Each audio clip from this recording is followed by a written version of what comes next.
Em costa imaginar-te absent per sempre. Tants de records de tu se m'acumulen, que ni deixen espai a la tristesa, i et visc intensament sense tenir-te. No vull parlar-te amb veu melanginosa. La teva mort no em crema les entranyes, ni m'angoixa, ni em lleva el goig de viure. Em dol saber que no podrem partir-nos mai més el pa, ni fer-nos companyia, però d'aquest dolor han tret la força per escriure aquests mots i recordar-te. Més tenaçment que mai. M'esforço a créixer, sabent que tu creixes amb mi.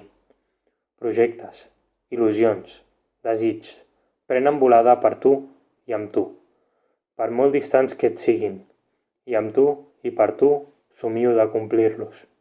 Te'n fas present en les petites coses, i és en elles que et penso i que t'aboco. Segur com mai que l'única esperança de sobreviure és estimar amb prou força per convertir tot el que fem en vida i a créixer l'esperança i la bellesa. Tu ja no hi ets, i floriran les roses, maduraran els blats i el vent te'l volta desvetllarà secretes melodies.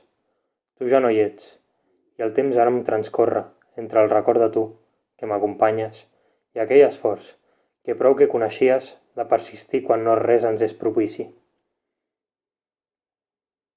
Des d'aquests mots tendrament et penso, mentre la tarda suaument declina. Tots els colors proclamen vida nova, i jo la visc, i en tu se'm representa sorprenentment vibrant i harmoniosa. No tornaràs mai més, però perdures, en les coses i en mi de tal manera que em costa imaginar-te absent per sempre.